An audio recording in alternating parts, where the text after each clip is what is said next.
Hai, jangan lupa like, subscribe, dan komen.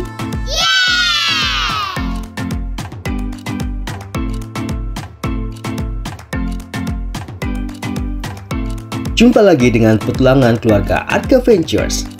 Kali ini kita akan jalan-jalan di Mataram, ya, di Lombok, Nusa Tenggara Barat. Bagi kawan-kawan, untuk menuju Nusa Tenggara Barat, Lombok Mataram dapat dilakukan melalui jalur laut dan juga jalur udara.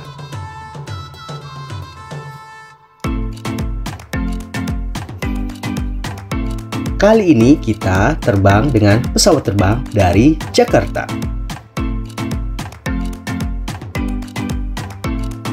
Nah, cuaca pada pagi hari ini cukup cerah, sehingga kita dapat melihat Jakarta dari ketinggian.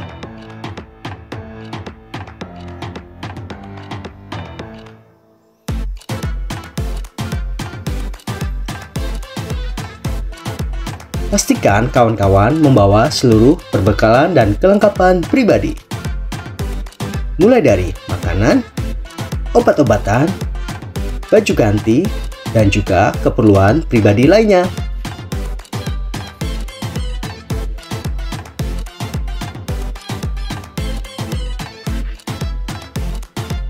Sepanjang perjalanan dari Jakarta menuju Lombok Mataram, akan disuguhkan pemandangan luar biasa. Dari hamparan laut sampai juga ke pegunungan. Nah, kita sampai di Bandar Udara Lombok. Jangan lupa kita mengambil momen dengan bersuah foto di ikon dari Bandar Udara Lombok.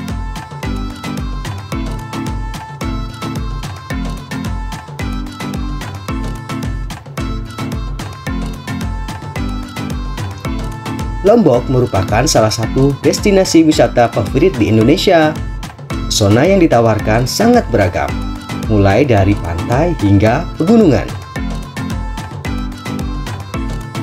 Oleh karena itu, tak salah jika Lombok kerap menjadi daftar impian bagi wisatawan untuk berkunjung dan berlibur di sana.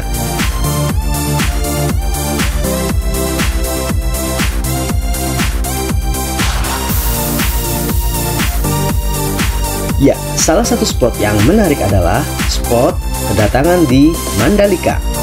Welcome to Mandalika. Di sini banyak wisatawan yang ingin bersuah foto untuk mengabadikan momen saat berkunjung ke Mandalika.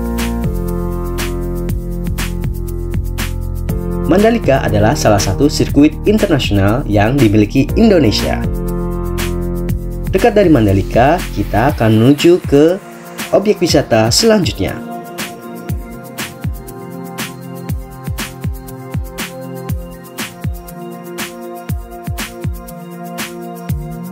Ya, ini adalah Bukit Merese.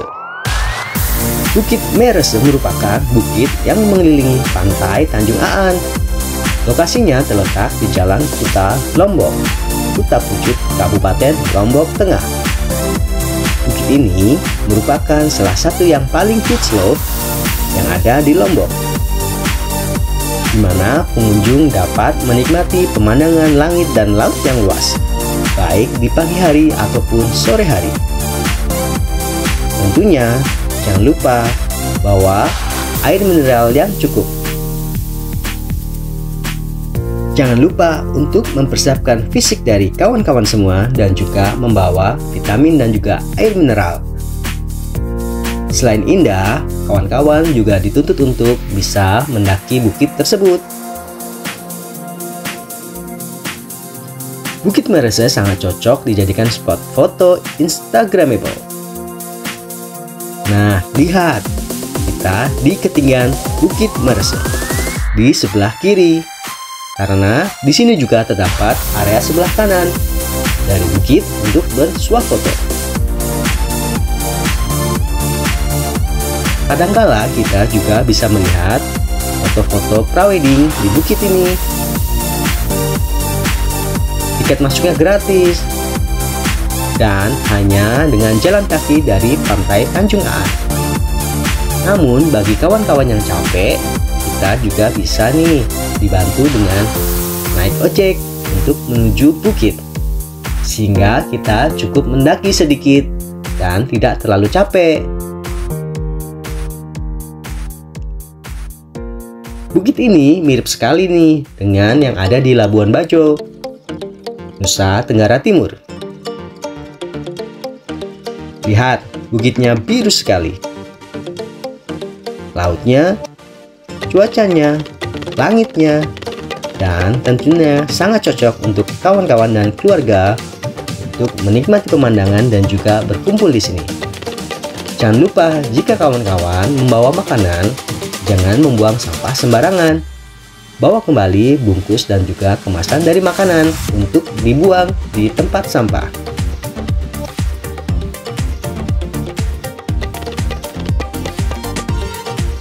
Nah, ini adalah keindahan Bukit Merese. Indah sekali bukan? Wajib dikunjungi karena wisata ini sangat hits di Lombok.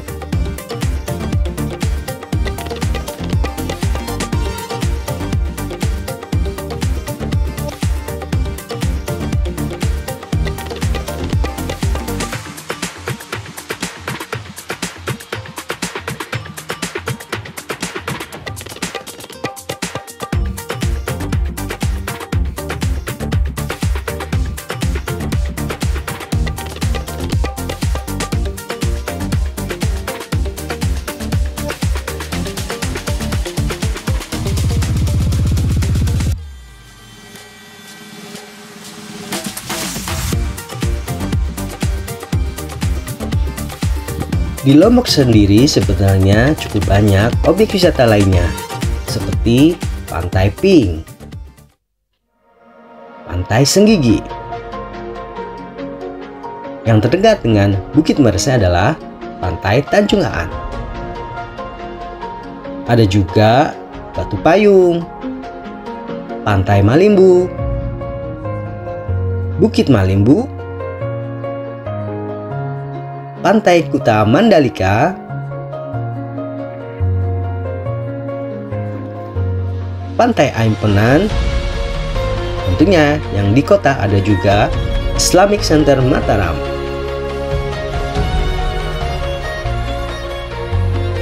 Untuk wisata budaya juga terdapat desa adat dan juga pura seperti Pura Meru dan juga Pura Taman Meyure.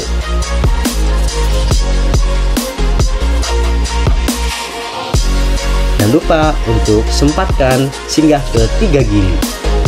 Ada Gili Nanggu, Gili Air, Gili Sudak, dan Gili Trawangan. Ada juga Gili Ketis dan Taman Wisata Sesaut.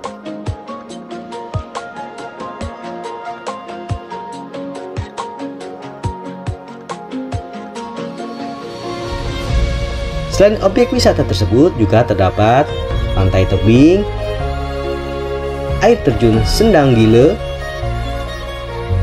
air terjun Tiu Club,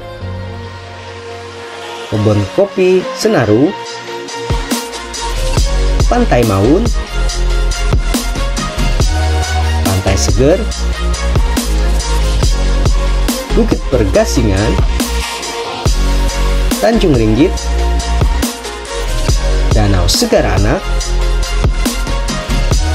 dan masih banyak lainnya, termasuk souvenir dan oleh-oleh khas Lombok Mataram.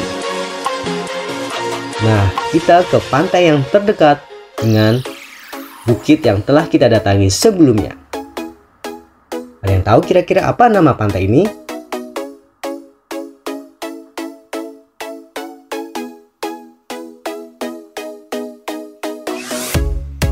Ya, di samping Bukit Merese juga terdapat pantai.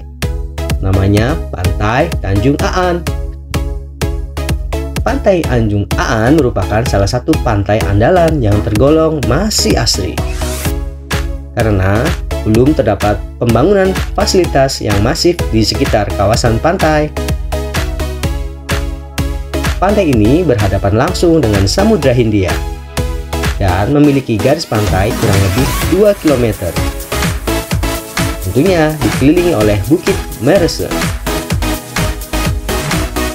Lokasi pantai tepat berada di Sengkol, Kute, Wujud, Kabupaten Lombok Tengah.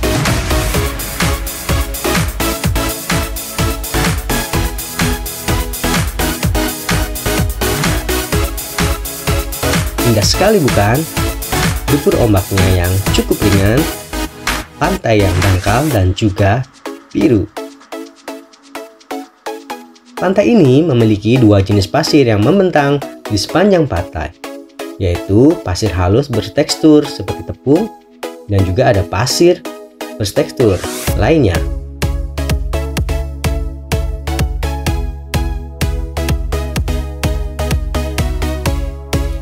Ombak di pantai Tanjung Aan memiliki gelombang yang tidak terlalu besar loh, sehingga sangat cocok untuk berenang, snorkeling, dan berselancar.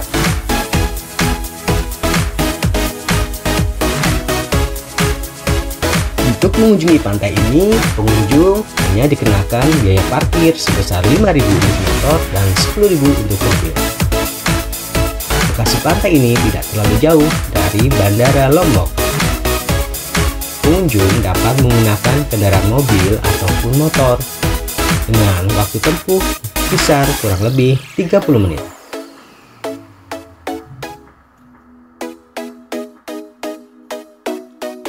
Seru sekali kan? Kita bersuah foto di pantai Tanjung Aan.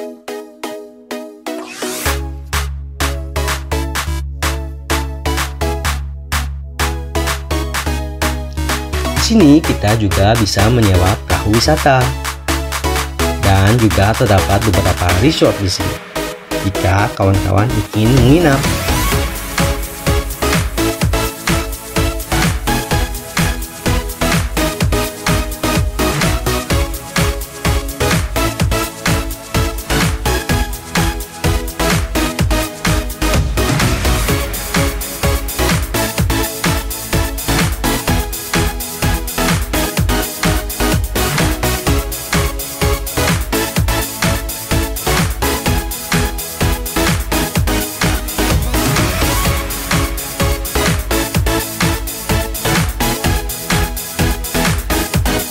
Setelah dari pantai Tanjung Aan, kita akan menuju objek wisata lainnya, yaitu desa wisata di Dusun Sasak Sade. Di sini kita akan disambut dengan tari-tarian daerah khas desa Sasak Sade. Sebagai bagian dari ucapan selamat datang, di sini kawan-kawan juga dapat menikmati desa wisata yang khas dengan bangunannya, aneka cenderamata, oleh-oleh souvenir dan makanan yang dijual dan dibuat oleh warga dusun Sasak Desa Sade. Di sini kawan-kawan juga akan dibimbing dan diberikan informasi oleh pemandu. Biayanya seikhlasnya loh.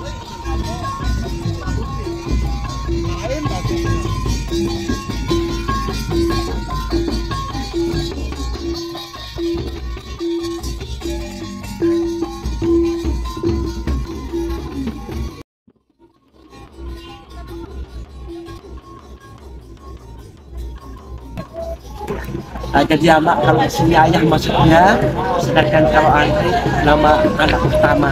Nah, kalau udah menikah di sini Mbak ya, harus nanti nama anak pertama jadi nama panggilan.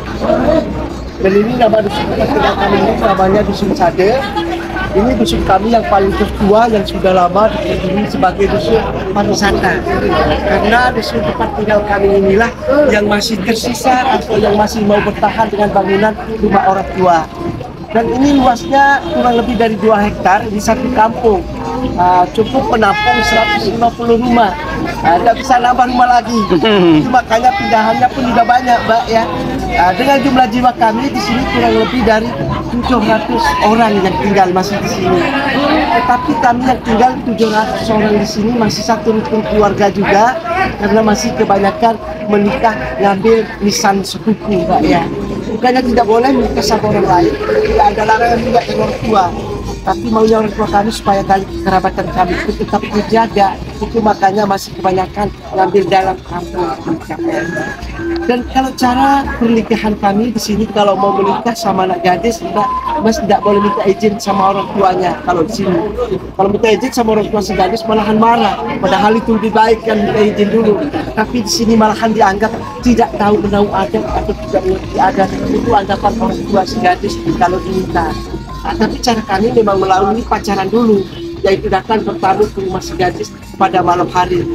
Kemudian setelah lama pacaran, baru setelah suka sama suka, adik suka sama kita, baru janjian pas mau menikahnya. Itu makanya si cewek di sini kasih alasan ke orang tua, bohong dulu ke orang tuanya supaya dikasih keluar rumah atau dikasih keluar malam atau mau ke kamar kecil. Karena alasan mau ke rumah teman maka dikasih keluar. Pas keluarnya anak ceweknya langsung diculik atau dibawa kabur sama cowoknya. Karena dibawa kabur di mana tempat yang dianggap aman. Nah, jadi kalau ngambil dalam kampung tidak disebutkan, biarpun tadi luasnya 2 hektar, tapi tidak disebutkan dalam kampung di mana tempat diambil, di luar dulu, untuk supaya tidak cepat ketemu sama orang tuanya. Ya. Tapi batasnya boleh ngambil orang tua kalau nggak setuju 1 malam, Mas. 1 malam. Kalau malamnya diculik ditemukan sama orang tuanya boleh diambil lagi. Tapi kalau malam kedua atau malam lainnya sudah nggak boleh lagi diambil. Itu sebabnya suka tak suka, mau tak mau orang tua si gadis harus menerima, harus rela kalau sudah lewat 1 malam. Itu karena adatnya juga. Ya, kalau agama Muslim semua di sini, Mas, cuma masih campur dengan adat tradisi. Dan nyuliknya pun saya ceritakan itu bukan dulu. Saya pun juga sering pakai teman nyulik. Soalnya sampai sekarang juga begitu. Ya, kalau nyulik buat saya sendiri cuma 1 kali aja, Mas. Kalau bantu teman sering. Soalnya amannya paling tidak dibantu 2 atau 3 teman. Ya, karena orang lewat saja nggak boleh tahu, apalagi orang tua gadis. Itu makanya harus dibantu 2 atau 3 teman. Dan proses pernikahan pun masih dengan secara agama dan secara adat yang melaksanakan di sini.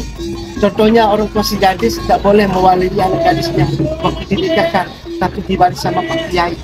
Karena orang tua si gadis sama orang tua si cowok tidak boleh ketemu, boleh sebelum proses adatnya selesai. Cari nikahkan di sini. Dan baik kalau di sana itu adakan rapat, dan di sebelah rumahnya itu kepala kampungnya. Itu adat kami di sini yang panggilannya Pak Jurbiang atau Pak Kadus. Dan ini turun-temurun. Ya, kalau kepala desa baru kami milih. Nah, jadi satu kelurahan di sini ada 21 kampung. Dan nama desanya Desa Kedang, ini Dusun Sade. Tapi yang 20 kampungnya udah modern semua rumah Sade yang masih tersisa bangunan.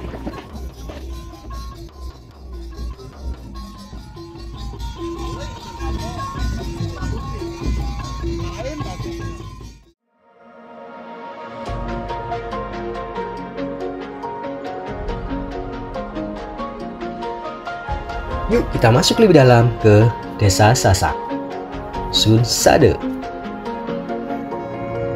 Nah, kawan-kawan bisa melihat nih aneka cenderamata yang dijual oleh warga lokal. Sesuai informasi, rata-rata warga dari dusun ini adalah tidak terlalu jauh nih, sehingga adat budayanya sangat kental dan terjaga.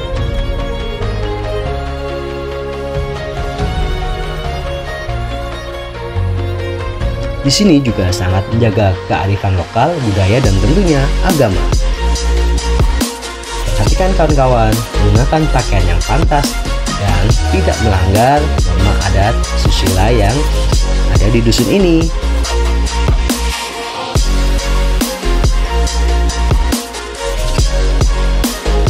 Di sini tempat tinggal dan tempat tidurnya juga khas loh, yang akan diinformasikan oleh pemandu. Kasih bahannya dan bagaimana saat digunakan. Di sini juga banyak tenun. Bagi kawan-kawan yang suka tenun dan kain, dapat nih berbelanja di sini.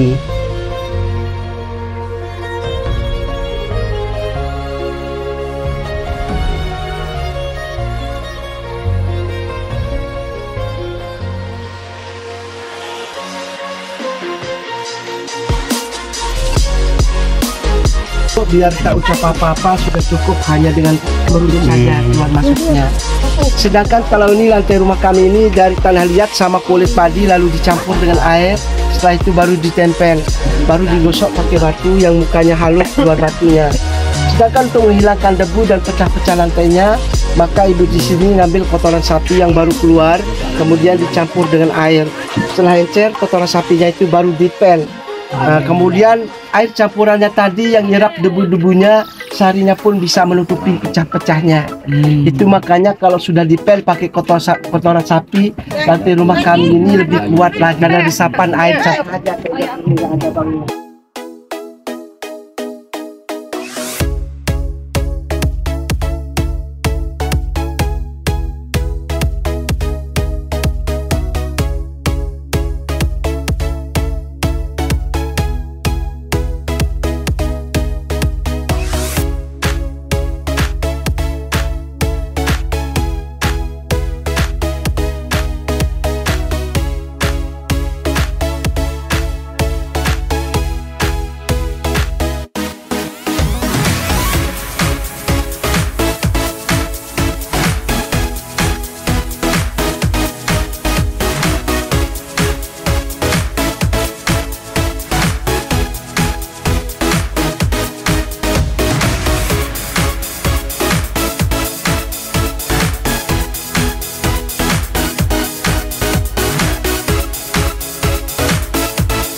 Sambil menikmati desa wisata, kita juga dapat melihat pertunjukan tarian adat.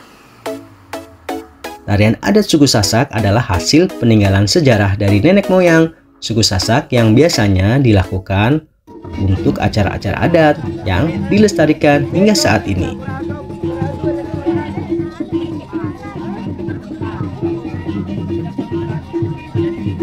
Pada awalnya, tarian adat dari suku Sasak hanya dilakukan untuk kegiatan yang berkaitan dengan adat, budaya, dan ritual keagamaan.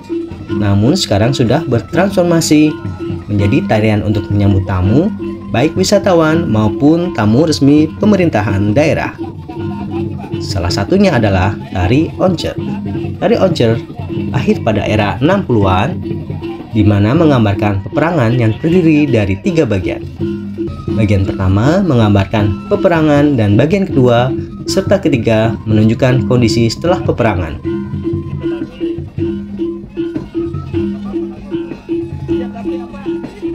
Dan akan ditutup dengan gendang pelek. Oncer berasal kata ngoncer atau berenang, sebab konon gerakan tarian ini terinspirasi dari gerakan ikan yang sedang berenang. Salah satu alat musik yang berperan penting adalah gendang pelek, di mana alat musik ini biasanya digunakan pada saat pertunjukan, pesta kerajaan, dan mengiringi pasukan. Ada juga tari tandang mendet.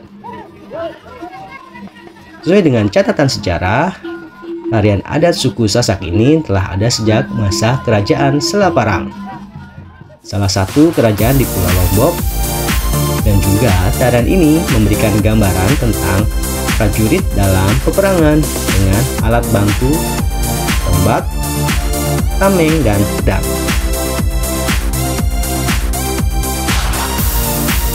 Jangan lupa beli oleh-oleh khas dari desa ini untuk cenderamata di rumah.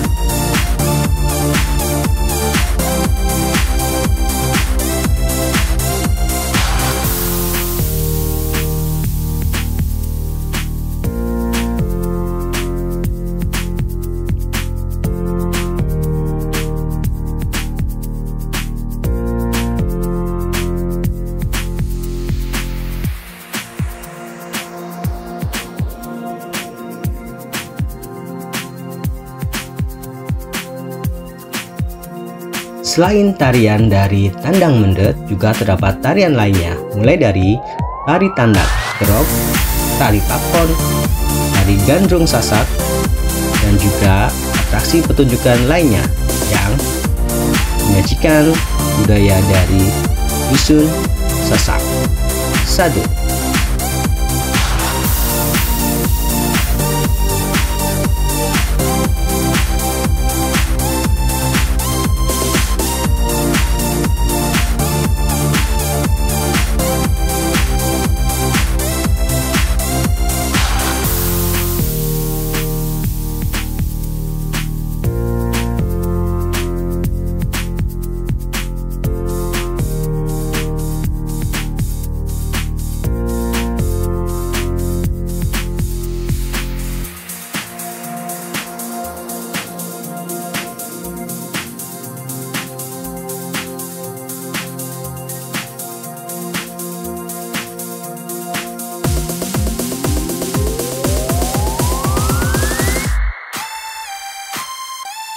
Nah, objek wisata selanjutnya adalah Pura Batu Bolong.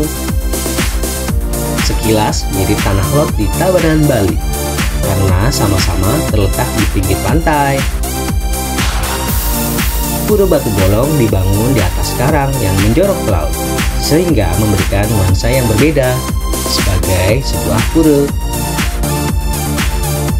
Pura Batu Bolong berada di pantai berpasir hitam yang memiliki lubang di tengahnya. Untuk itulah pura tersebut dinamakan Batu Bolong.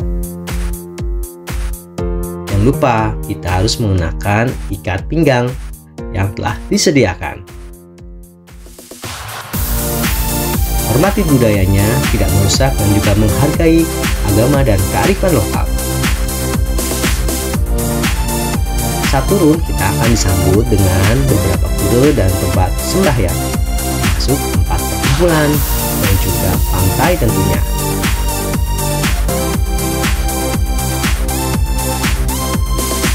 Wisatawan dapat menikmati sunset dengan cara yang berbeda di tempat tersebut. Lengkap dengan adanya nelayan tradisional yang sedang menyelam atau memancing.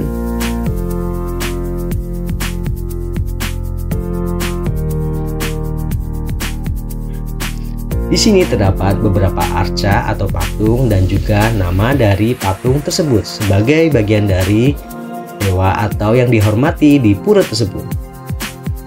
Tentunya saat matahari mulai tenggelam, air di sekitar pantai Senggigi akan tambah cantik nih. Dan jika kita melihat dari Pura Batu Bolong, wah, semakin indah.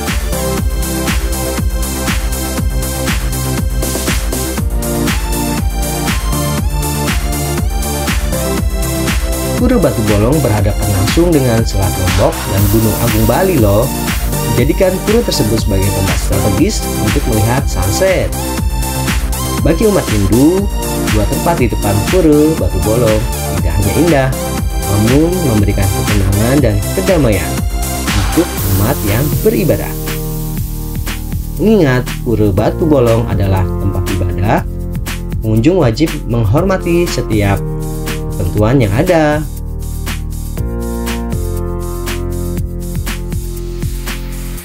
Keberadaannya tidak lepas dari perjalanan seorang pendeta Hindu, Dang Hyang Wijendra, dari Jawa Timur ke Bali hingga Lombok. Diceritakan setelah mengelilingi pantai selatan Pulau Bali, Dang melanjutkan perjalanan ke Bali Utara, antara lain Pura Kulaki hingga Pura Konjok Batu. Dari tempat itu terakhir, Dang Hyang Wijendra menolong beberapa orang mendega atau nelayan perahu yang karam dekat Konjopan.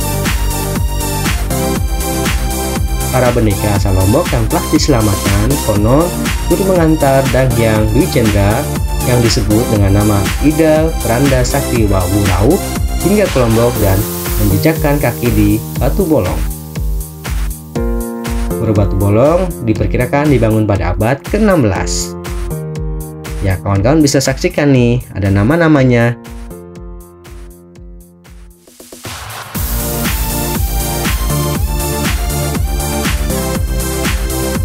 Tidak ada tarif khusus untuk masuk ke Pura Batu Bolong. Pengunjung hanya memberikan donasi seikhlasnya di kotak donasi yang disediakan di pintu masuk, dan juga pengelola akan meminjamkan kain selendang untuk disabukan ke pinggang sebagai penanda tamu. Adapun jam buka Pura Batu Bolong adalah pukul 7 WITA sampai dengan pukul 5 sore WITA. Rute dari Pura Batu Bolong dari Pantai Senggigi adalah menuju arah Pantai Senggigi dengan jarak tempuh dari Kota Mataram sekitar 12,4 km atau kurang lebih 23 menit. Kemudian dilanjutkan perjalanan melalui Jalan Udayana, Jalan Adi Sucipto, Saleh Sungkar, dan juga Jalan Raya Senggigi. Nikmati perjalanannya, hormati adat dan budayanya, serta agama dan norma-norma yang ada di Pura Batu Bolong.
Selanjutnya kita akan jalan-jalan ke salah satu taman, yaitu Taman Mayura yang terletak di Kecamatan Cakranegara, Kota Mataram, Nusa Tenggara Barat. Objek wisata satu ini sangat populer di kalangan masyarakat lokal maupun wisatawan mancanegara.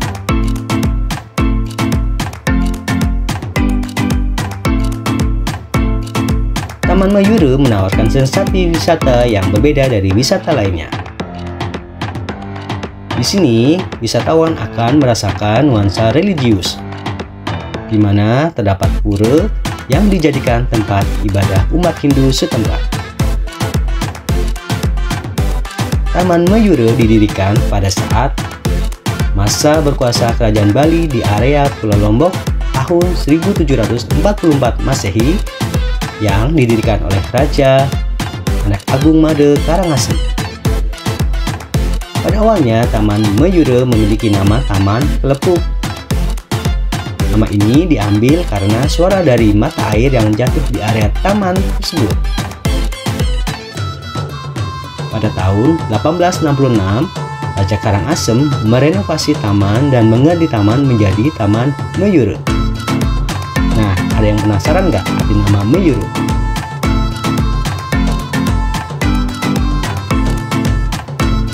Nama Mayura sendiri berasal dari bahasa Sanskerta yang memiliki arti burung merak. Diberikan nama tersebut karena ada alasannya loh.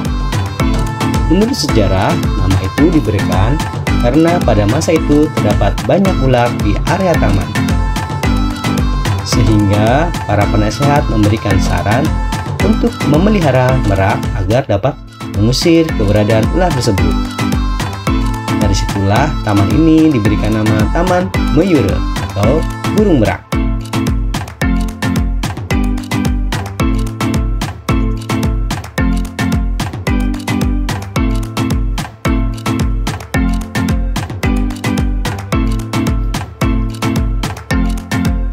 Para wisatawan yang datang ke Taman Mayura akan merasakan dua nuansa, yaitu yang pertama adalah wilayah pura yang berada di Taman Mayura. Pura tersebut menciptakan nuansa religius jika berada di sini. Dan wilayah kedua adalah wilayah taman itu sendiri yang cukup banyak pepohonan dan tumbuhan yang asri dan sejuk yang berada di Taman Mutiara. Jangan lupa untuk bersuah foto ya.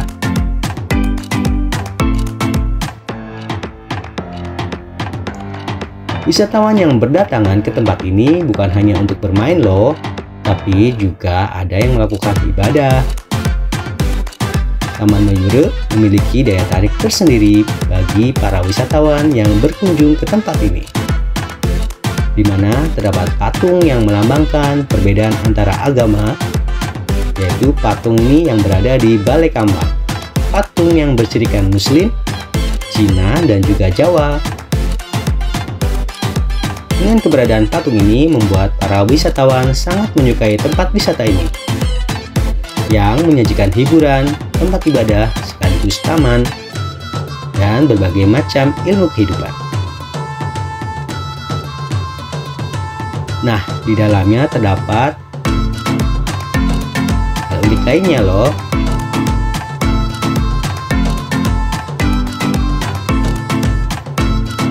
Saat masuk ke Taman Mayura, pemakaian dari wisatawan tak wajib menggunakan selendang kecil berwarna merah yang diikatkan di pinggang para pengunjung yang memiliki aturan tersendiri dalam pemakaiannya. Bagi wisatawan yang sudah menikah, selendang akan diikatkan di pinggang dengan letak ikatan di sebelah kiri, dan selendang akan diletakkan di sebelah kanan bagi para pengunjung yang belum menikah. Bagi para pengunjung yang memiliki satu single, maka ikatan selendang akan berdiri di tengah pinggang.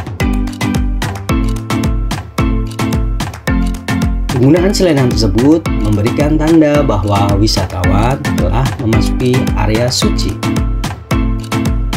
dan harus bertingkah laku dengan watak ramah. Untuk rute dan tiket masuk, titik awal dari pusat kota Mataram memakan waktu kurang lebih 15 menit, melewati Cakra Negara, dan sampai di Taman Mayura.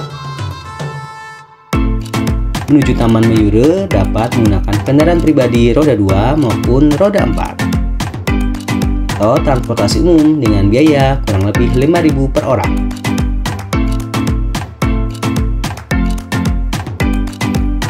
Memasuki kawasan Taman Mayura, para wisatawan hanya membayar tiket dengan harga 15.000 per orang dan dapat menikmati keindahan dan suasana Taman Mayura. Jaga alam, hormati budayanya, jangan buang sampah sembarangan, dan juga nikmati keanekaragaman wisata yang ada di Lombok Mataram. Jangan lupa kawan-kawan untuk selalu update, nyalakan notifikasi dan juga loncengnya, serta subscribe dan pantau terus channel keluarga Adventures untuk petualangan selanjutnya. Sampai jumpa.